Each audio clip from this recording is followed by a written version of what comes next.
ಎಷ್ಟೇ ಕಷ್ಟ ಬಂದರೂ ಸರಿ, ಬೇರೆಯವರಿಂದ ಈ 5 ವಸ್ತುಗಳನ್ನು ಮಾತ್ರ ಉಚಿತವಾಗಿ ಪಡೆಯಬೇಡಿ. ಒಂದು ವೇಳೆ ಪಡೆದರೆ ನಿಮ್ಮ ಅದೃಷ್ಟವೇ ದುರಾದೃಷ್ಟವಾಗಿ ಬದಲಾಗಬಹುದು. ನಾವು ಜೀವನದಲ್ಲಿ ತಿಳಿಯದೆ ಮಾಡುವ ಕೆಲವು ಸಣ್ಣ ತಪ್ಪುಗಳು ನಮ್ಮ ಭವಿಷ್ಯವನ್ನೇ ಬದಲಿಸಬಲ್ಲವು. ಸಾಮಾನ್ಯವಾಗಿ ನಮ್ಮಲ್ಲಿ ಅನೇಕ ಮಹಿಳೆಯರು ನೆರೆಹೊರೆಯವರಿಂದ ಕೆಲವು ವಸ್ತುಗಳನ್ನು ಸಾಲವಾಗಿ ಅಥವಾ ಉಚಿತವಾಗಿ ಪಡೆಯುವ ಅಭ್ಯಾಸ ಇಟ್ಟುಕೊಂಡಿರುತ್ತಾರೆ. ಆದರೆ ಶಾಸ್ತ್ರಗಳ ಪ್ರಕಾರ ನಿಮಗೆ ಎಷ್ಟೇ ತುರ್ತು ಪರಿಸ್ಥಿತಿ ಬಂದರೂ ಕೆಲವು ವಸ್ತುಗಳನ್ನು ಮಾತ್ರ ಇತರರಿಂದ ಪಡೆಯಲೇಬಾರದು. ಒಂದು ವೇಳೆ ಅಪ್ಪಿತಪ್ಪಿ ಪಡೆದರೆ ಅವರಲ್ಲಿರುವ ದುರಾದೃಷ್ಟ ಮತ್ತು ಸಂಕಷ್ಟಗಳು ನಿಮಗೂ ಅಂಟಿಕೊಳ್ಳುತ್ತವೆ. ಇದರಿಂದ ಅತಿಯಾದ ಸಾಲದ ಬಾಧೆ, ಶನಿದೋಷ ಹಾಗೂ ಆರೋಗ್ಯ ಸಮಸ್ಯೆಗಳು ಎದುರಾಗುತ್ತವೆ. ಹಾಗಾದರೆ ಆ ವಸ್ತುಗಳು ಯಾವುವು ಎಂದು ಈ ವಿಡಿಯೋದಲ್ಲಿ ವಿವರವಾಗಿ ತಿಳಿಯೋಣ. ವಿಡಿಯೋ ನೋಡುವ ಮುನ್ನ ಕಾಮೆಂಟ್ ಬಾಕ್ಸ್ನಲ್ಲಿ ಜೈ ಶ್ರೀರಾಮ್ ಎಂದು ಬರೆಯಿರಿ. ಮೊದಲನೆಯದಾಗಿ ಉಪ್ಪನ್ನು ನಾವು ಸಾಕ್ಷಾತ್ ಲಕ್ಷ್ಮೀದೇವಿಯ ಸ್ವರೂಪವೆಂದು ಭಾವಿಸುತ್ತೇವೆ. ಆದ್ದರಿಂದ ನಿಮ್ಮ ಅಡುಗೆ ಮನೆಯಲ್ಲಿ ಉಪ್ಪಿನ ಡಬ್ಬ ಸದಾ ತುಂಬಿರಲಿ. ಉಪ್ಪಿನ ಡಬ್ಬ ಖಾಲಿಯಾದರೆ ಮನೆಯಲ್ಲಿ ಐಶ್ವರ್ಯವು ಕುಂಠಿತವಾಗುತ್ತದೆ. ಉಪ್ಪನ್ನು ಅಪ್ಪಿತಪ್ಪಿಯೂ ಯಾರಿಂದಲೂ ಸಾಲವಾಗಿ ಪಡೆಯಬೇಡಿ ಮತ್ತು ಯಾರಿಗೂ ಕೊಡಬೇಡಿ. ಹಾಗೆ ಪಡೆದರೆ ಅವರ ಕಷ್ಟಗಳು ನಿಮಗೆ ವರ್ಗಾವಣೆಯಾಗಿ ಆರ್ಥಿಕ ಸಮಸ್ಯೆಗಳು ಹೆಚ್ಚುತ್ತವೆ. ಇನ್ನು ಎರಡನೇ ವಸ್ತು ಅಗ್ಗಿಪೆಟ್ಟಿಗೆ. ಅಗ್ನಿಯು ಪವಿತ್ರವಾದುದು. ಅನೇಕ ಮಹಿಳೆಯರು ದೇವಸ್ಥಾನಕ್ಕೆ ಹೋದಾಗ ಅಥವಾ ಮನೆಯಲ್ಲಿ ದೀಪ ಹಚ್ಚುವಾಗ ಇತರರಿಂದ ಅಗ್ಗಿಪೆಟ್ಟಿಗೆ ಅಥವಾ ಬೆಂಕಿಪೊಟ್ಟಣ ಪಡೆಯುತ್ತಾರೆ. ಹೀಗೆ ಮಾಡುವುದರಿಂದ ಮನೆಯ ಲಕ್ಷ್ಮಿ ಕಳೆಗುಂದುತ್ತದೆ ಮತ್ತು ಮನೆಯ ಆದಾಯ ನಶಿಸಿ ಹೋಗುತ್ತದೆ ಎಂದು ಹಿರಿಯರು ಹೇಳುತ್ತಾರೆ. ಇನ್ನು ಮೂರನೇ ವಸ್ತು ಎಣ್ಣೆಯನ್ನು ಯಾರಿಂದಲೂ ಉಚಿತವಾಗಿ ಪಡೆಯಬೇಡಿ. ಹಾಗೆ ಪಡೆದರೆ ಅವರಲ್ಲಿರುವ ಶನಿದೋಷ ನಿಮಗೆ ಅಂಟಿಕೊಳ್ಳುತ್ತದೆ. ಮುಖ್ಯವಾಗಿ ಮಹಿಳೆಯರು ತವರು ಮನೆಯಿಂದ ಉಪ್ಪಿನಕಾಯಿ ತರುವ ಅಭ್ಯಾಸ ಇರುತ್ತದೆ. ಆದರೆ ನೆನಪಿಡಿ, ಉಪ್ಪಿನಕಾಯಿಯಲ್ಲಿ ಎಣ್ಣೆ ಇರುವುದರಿಂದ ಅದನ್ನು ತವರು ಮನೆಯಿಂದ ತರಬಾರದು. ಹೀಗೆ ಮಾಡುವುದರಿಂದ ನಿಮ್ಮ ಮನೆಯಲ್ಲಿ ಲಕ್ಷ್ಮೀ ಕಟಾಕ್ಷ ಕಡಿಮೆಯಾಗಿ ಅನಗತ್ಯ ಖರ್ಚುಗಳು ಹೆಚ್ಚುತ್ತವೆ. ಕೆಲವರು ಜಾತಕ ದೋಷ ನಿವಾರಣೆಗಾಗಿ ಎಣ್ಣೆಯನ್ನು ದಾನವಾಗಿ ನೀಡುತ್ತಾರೆ. ಅದನ್ನು ನೀವು ಪಡೆದರೆ ನಿಮ್ಮ ಕುಟುಂಬದಲ್ಲಿ ಮನಸ್ತಾಪಗಳು ಮತ್ತು ಸಣ್ಣಪುಟ್ಟ ಜಗಳಗಳು ಉಂಟಾಗುವ ಸಾಧ್ಯತೆ ಇರುತ್ತದೆ. ಅದೇ ರೀತಿ ಇತರರಿಂದ ಸೂಜಿ, ಕತ್ತರಿ ಅಥವಾ ಚಾಕುವಿನಂತಹ ಚೂಪಾದ ವಸ್ತುಗಳನ್ನು ಪಡೆಯಬೇಡಿ. ಇವುಗಳನ್ನು ಪಡೆಯುವುದರಿಂದ ಕುಟುಂಬದ ಸದಸ್ಯರ ನಡುವೆ ಪ್ರೀತಿ ವಿಶ್ವಾಸ ಕಡಿಮೆಯಾಗಿ ಸಂಬಂಧಗಳು ದೂರವಾಗುತ್ತವೆ. ಇನ್ನು ತರಕಾರಿಗಳ ವಿಷಯಕ್ಕೆ ಬಂದರೆ ಹಸಿ ಅಥವಾ ಒಣಮೆಣಸಿನಕಾಯಿಯನ್ನು ಇತರರಿಂದ ಪಡೆಯಬೇಡಿ. ಇದರಿಂದ ಕೊಡುವವರು ಮತ್ತು ಪಡೆಯುವವರ ನಡುವೆ ಅಕಾರಣವಾಗಿ ಜಗಳಗಳು ಉಂಟಾಗಿ ಸ್ನೇಹ ಸಂಬಂಧಗಳು ಹಾಳಾಗುತ್ತವೆ. ಹಾಗೆಯೇ ನಿಂಬೆಹಣ್ಣನ್ನು ಕೂಡ ಇತರರಿಂದ ಪಡೆಯಬಾರದು. ನಿಂಬೆಹಣ್ಣು ನಕಾರಾತ್ಮಕ ಶಕ್ತಿಯನ್ನು ಬೇಗನೆ ಹೀರಿಕೊಳ್ಳುತ್ತದೆ. ಆದ್ದರಿಂದ ಇತರರಿಂದ ನಿಂಬೆಹಣ್ಣು ಪಡೆದರೆ ಅವರ ಮನೆಯ ದೋಷಗಳು ನಿಮ್ಮ ಮನೆಗೆ ಬರುವ ಅಪಾಯವಿರುತ್ತದೆ. ಬದನೆಕಾಯಿಯನ್ನು ಕೂಡ ಇತರರಿಂದ ಉಚಿತವಾಗಿ ಪಡೆಯಬೇಡಿ. ಬದನೆಕಾಯಿಯನ್ನು ಶನಿ ಗ್ರಹದ ಪ್ರಭಾವವಿರುವ ತರಕಾರಿ ಎಂದು ಪರಿಗಣಿಸಲಾಗುತ್ತದೆ. ಇದನ್ನು ಉಚಿತವಾಗಿ ಸ್ವೀಕರಿಸಿದರೆ ಅವರ ಜಾತಕದ ಶನಿದೋಷ ನಿಮಗೆ ಸಂಕ್ರಮಿಸಿ ನಿಮ್ಮ ಕೆಲಸ ಕಾರ್ಯಗಳಲ್ಲಿ ಅಡೆತಡೆಗಳು ಉಂಟಾಗುತ್ತವೆ. ಇನ್ನು ಕುಂಬಳಕಾಯಿಯನ್ನು ಸಾಮಾನ್ಯವಾಗಿ ದೃಷ್ಟಿ ತೆಗೆಯಲು ಅಥವಾ ಶುಭ ಕಾರ್ಯಗಳಿಗೆ ಬಳಸಲಾಗುತ್ತದೆ. ಇತರರಿಂದ ಕುಂಬಳಕಾಯಿಯನ್ನು ಉಚಿತವಾಗಿ ಪಡೆದರೆ ಮನೆಯ ಸೌಭಾಗ್ಯ ಕಡಿಮೆಯಾಗಿ ಮಾನಸಿಕ ಆತಂಕಗಳು ಹೆಚ್ಚುತ್ತವೆ ಎಂದು ಹಿರಿಯರು ಹೇಳುತ್ತಾರೆ. ಆದ್ದರಿಂದ ಇವುಗಳ ಬಗ್ಗೆ ಎಚ್ಚರವಿರಲಿ. ಈರುಳ್ಳಿ ಮತ್ತು ಬೆಳ್ಳುಳ್ಳಿಯನ್ನು ಕೂಡ ಇತರರಿಂದ ಪಡೆಯಬೇಡಿ. ಇವು ತಾಮಸಿಕ ಆಹಾರಗಳಾದ್ದರಿಂದ ಇವುಗಳನ್ನು ಇತರರಿಂದ ಪಡೆದರೆ ಮನೆಯಲ್ಲಿ ಪ್ರಶಾಂತತೆ ಕಡಿಮೆಯಾಗಿ ಕೋಪದ ಗುಣ ಹೆಚ್ಚುತ್ತದೆ. ಹಾಗೆಯೇ ಗೆಣಸುಗಳನ್ನು ಕೂಡ ಉಚಿತವಾಗಿ ಪಡೆಯಬಾರದು. ಇದರಿಂದ ಶತ್ರುಗಳ ಕಾಟ ಹೆಚ್ಚಾಗುವ ಸಂಭವವಿರುತ್ತದೆ.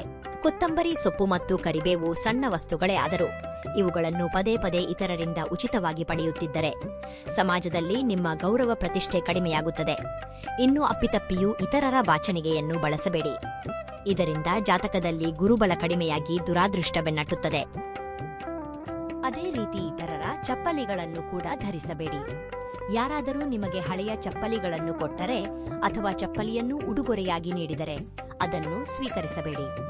ಚಪ್ಪಲಿ ಅಥವಾ ಶೂಗಳನ್ನು ಧರಿಸುವುದರಿಂದ ಅವರ ದಾರಿದ್ರ್ಯ ಮತ್ತು ಕಷ್ಟಗಳು ನಿಮ್ಮ ಮನೆಗೆ ಪ್ರವೇಶಿಸುತ್ತವೆ.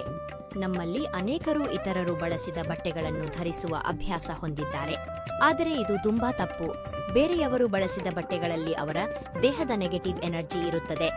ಅದು ನಿಮ್ಮ ದೇಹವನ್ನು ಸೇರಿ ಮಾನಸಿಕ ನೆಮ್ಮದಿ ಹಾಳು ಮಾಡುತ್ತದೆ. ಆದ್ದರಿಂದ ಯಾರ ಬಟ್ಟೆಯನ್ನೂ ಧರಿಸಬೇಡಿ. ಇತರರ ಕೈಗಡಿಯಾರವನ್ನು ವಾಚ್ ಕೂಡ ನಿಮ್ಮ ಕೈಗೆ ಕಟ್ಟಿಕೊಳ್ಳಬೇಡಿ. ಇದು ಅವರ ಕೆಟ್ಟ ಸಮಯವನ್ನು ನಿಮಗೆ ತರಬಹುದು. ಹಾಗೆಯೇ ಗೂಡುಗಳನ್ನು ಅಥವಾ ಛತ್ರಿಗಳನ್ನು ಇತರರಿಂದ ಪಡೆಯಬೇಡಿ, ಇದರಿಂದ ಕುಟುಂಬದಲ್ಲಿ ಸುಖ ಸಂತೋಷಗಳು ಕಡಿಮೆಯಾಗುತ್ತವೆ. ದೇವರಿಗಾಗಿ ಕಿತ್ತ ಹೂವುಗಳನ್ನು ಅಥವಾ ಪೂಜೆಗಾಗಿ ಮೀಸಲಿಟ್ಟ ಹೂವುಗಳನ್ನು ಇತರರಿಂದ ಪಡೆದು ಪೂಜೆಗೆ ಬಳಸಬೇಡಿ, ಇದರಿಂದ ಪೂಜೆಯ ಫಲ ಸಿಗುವುದಿಲ್ಲ. ಇನ್ನು ಇತರರು ಧರಿಸಿದ ಉಂಗುರ ಅಥವಾ ಆಭರಣಗಳನ್ನು ಧರಿಸಬೇಡಿ. ಉಂಗುರಗಳು ಮನುಷ್ಯನ ಗ್ರಹಗತಿಗಳ ಪ್ರಭಾವವನ್ನು ಹೊಂದಿರುತ್ತವೆ. ಇದನ್ನು ಧರಿಸುವುದರಿಂದ ಅವರ ಗ್ರಹದೋಷಗಳು ನಿಮಗೆ ಅಂಟಿಕೊಳ್ಳಬಹುದು. ಇತರರಿಂದ ಕರವಸ್ತ್ರ, ಹ್ಯಾಂಡ್ಕರ್ಚೀಫ್ ಪಡೆದರೆ ನಿಮ್ಮಿಬ್ಬರ ನಡುವೆ ಮನಸ್ತಾಪಗಳು ಉಂಟಾಗುತ್ತವೆ. ಪೊರಕೆಯು ಸಾಕ್ಷಾತ್ ಲಕ್ಷ್ಮಿಯ ಸಂಕೇತ. ಬೇರೆಯವರ ಮನೆಯ ಪೊರಕೆಯನ್ನು ಬಳಸಿದರೆ ನಿಮ್ಮ ಮನೆಯ ಲಕ್ಷ್ಮಿ ಹೊರಹೋಗುತ್ತಾಳೆ. ದೇವಸ್ಥಾನದ ವಿಗ್ರಹ ಅಥವಾ ದೇವರ ಪಟಗಳನ್ನು ಕೂಡ ಇತರರಿಂದ ಉಚಿತವಾಗಿ ತರಬೇಡಿ. ಇನ್ನು ಪುಸ್ತಕಗಳ ವಿಷಯಕ್ಕೆ ಬಂದರೆ, ಓದಿದ ನಂತರ ಪುಸ್ತಕವನ್ನು ಮರಳಿಸದಿದ್ದರೆ ಸರಸ್ವತಿ ದೋಷ ಉಂಟಾಗಿ ಏಕಾಗ್ರತೆ ಕಡಿಮೆಯಾಗುತ್ತದೆ. ಅದೇ ರೀತಿ ಇತರರಿಂದ ಕನ್ನಡಿಯನ್ನು ಪಡೆಯಬೇಡಿ, ಏಕೆಂದರೆ ಕನ್ನಡಿಯು ಋಣಾತ್ಮಕ ಶಕ್ತಿಯನ್ನು ಬೇಗನೆ ಪ್ರತಿಫಲಿಸುತ್ತದೆ. ನಾವು ದಿನನಿತ್ಯ ಮಾಡುವ ಕೆಲವು ಸಣ್ಣ ಕೆಲಸಗಳ ಬಗ್ಗೆಯೂ ಗಮನಹರಿಸಬೇಕು. ಸೂರ್ಯೋದಯದ ನಂತರ ಮನೆಯ ಮುಂದೆ ರಂಗೋಲಿ ಹಾಕಬಾರದು. ಸೂರ್ಯ ಬರುವ ಮೊದಲೇ ರಂಗೋಲಿ ಹಾಕುವ ಮನೆಗಳಲ್ಲಿ ಮಾತ್ರ ಲಕ್ಷ್ಮೀ ಸದಾ ನೆಲೆಸಿರುತ್ತಾಳೆ. ಮನೆಯಲ್ಲಿ ಪೊರಕೆ ಯಾರಿಗೂ ಕಾಣದ ಹಾಗೆ ಇರಬೇಕು. ಅದು ಕಾಣುವಂತಿದ್ದರೆ ಕುಟುಂಬದಲ್ಲಿ ಜಗಳಗಳು ಹೆಚ್ಚುತ್ತವೆ. ಪೊರಕೆಯನ್ನು ಯಾವತ್ತೂ ನಿಲ್ಲಿಸಿ ಇಡಬೇಡಿ, ಅದನ್ನು ಯಾವಾಗಲೂ ಮಲಗಿಸಿ ಇಡಿ. ಇನ್ನು ಸಂಜೆ ಹೊತ್ತಿನಲ್ಲಿ ದೇವತೆಗಳು ಸಂಚರಿಸುವುದರಿಂದ ಆ ಸಮಯದಲ್ಲಿ ಮನೆಯಲ್ಲಿ ಯಾರೂ ಕೂಡ ನಿದ್ರೆ ಮಾಡಬಾರದು, ಇಲ್ಲವಾದರೆ ದಾರಿದ್ರ್ಯ ಉಂಟಾಗುತ್ತದೆ. ಮನೆಯ ಹೊಸ್ತಿಲ ಮುಂದೆ ಚಪ್ಪಲಿಗಳನ್ನು ಬಿಡಬೇಡಿ, ಇದು ಲಕ್ಷ್ಮೀದೇವಿಯ ಆಗಮನಕ್ಕೆ ಅಡ್ಡಿಯಾಗುತ್ತದೆ. ವಾಸ್ತು ಪ್ರಕಾರ ಮನೆ ಕತ್ತಲಾಗಿರಬಾರದು, ಸದಾ ಬೆಳಕು ಇರುವಂತೆ ನೋಡಿಕೊಳ್ಳಿ, ಇಲ್ಲವಾದರೆ ದುಷ್ಟಶಕ್ತಿಗಳು ಆಕರ್ಷಿತವಾಗುತ್ತವೆ. ಊಟ ಮಾಡುವಾಗ ಪೂರ್ವಕ್ಕೆ ಮುಖ ಮಾಡಿ ಊಟ ಮಾಡಿ. ಊಟ ಮಾಡಿದ ತಟ್ಟೆಯಲ್ಲಿ ಕೈ ತೊಳೆಯಬೇಡಿ, ಇದರಿಂದ ಅನ್ನಪೂರ್ಣೇಶ್ವರಿಗೆ ಕೋಪ ಬರುತ್ತದೆ. ಮಂಚದ ಮೇಲೆ ಕುಳಿತು ಊಟ ಮಾಡುವುದರಿಂದ ಸಾಲದ ಬಾಧೆ ಹೆಚ್ಚುತ್ತದೆ. ಹಾಗೆಯೇ ಕೊಳಕು ಬಟ್ಟೆಗಳನ್ನು ಮನೆಯಲ್ಲಿ ರಾಶಿ ಹಾಕಬೇಡಿ, ಇದು ರಾಹು ಮತ್ತು ಶನಿಯ ಪ್ರಭಾವವನ್ನು ಹೆಚ್ಚಿಸಿ ದುರಾದೃಷ್ಟವನ್ನು ತರುತ್ತದೆ. ಮನೆಯ ಬಾಗಿಲುಗಳನ್ನು ಹಾಕುವಾಗ ಅಥವಾ ತೆಗೆಯುವಾಗ ಕರ್ಕಶ ಶಬ್ದ ಬಾರದಂತೆ ನೋಡಿಕೊಳ್ಳಿ. ಬಾಗಿಲಿನ ಶಬ್ದ ಮನೆಯಲ್ಲಿ ಅಶಾಂತಿ ತರುತ್ತದೆ. ಇನ್ನು ಬಾಯಿಯಿಂದ ಉಗುರು ಕಡಿಯಬೇಡಿ, ಇದು ದಾರಿದ್ರ್ಯದ ಜೊತೆಗೆ ಜಾತಕದಲ್ಲಿ ಸೂರ್ಯನನ್ನು ಬಲಹೀನಗೊಳಿಸುತ್ತದೆ. ಮನೆಯಲ್ಲಿ ಒಣಗಿದ ಗಿಡಗಳು ಇರಬಾರದು, ಅವು ವಾಸ್ತು ದೋಷಕ್ಕೆ ಕಾರಣವಾಗುತ್ತವೆ. ಮನೆಯಲ್ಲಿ ಒಡೆದ ಕನ್ನಡಿಯನ್ನು ಇಟ್ಟುಕೊಳ್ಳಬೇಡಿ. ಮುಖ್ಯವಾಗಿ ನಲ್ಲಿಯಿಂದ ನೀರು ಸೋರುತ್ತಿರಬಾರದು, ಇದರಿಂದ ಲಕ್ಷ್ಮಿ ಮನೆಯಲ್ಲಿ ನಿಲ್ಲುವುದಿಲ್ಲ.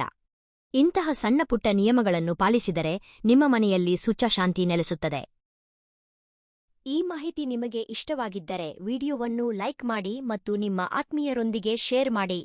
ಇಂತಹ ಇನ್ನಷ್ಟು ದೈವಿಕ ಮಾಹಿತಿಗಾಗಿ ನಮ್ಮ ಚಾನೆಲ್ ಅನ್ನು ಸಬ್ಸ್ಕ್ರೈಬ್ ಮಾಡಿಕೊಳ್ಳಿ. ಎಲ್ಲರಿಗೂ ಆ ಭಗವಂತ ಒಳ್ಳೆಯದು ಮಾಡಲಿ.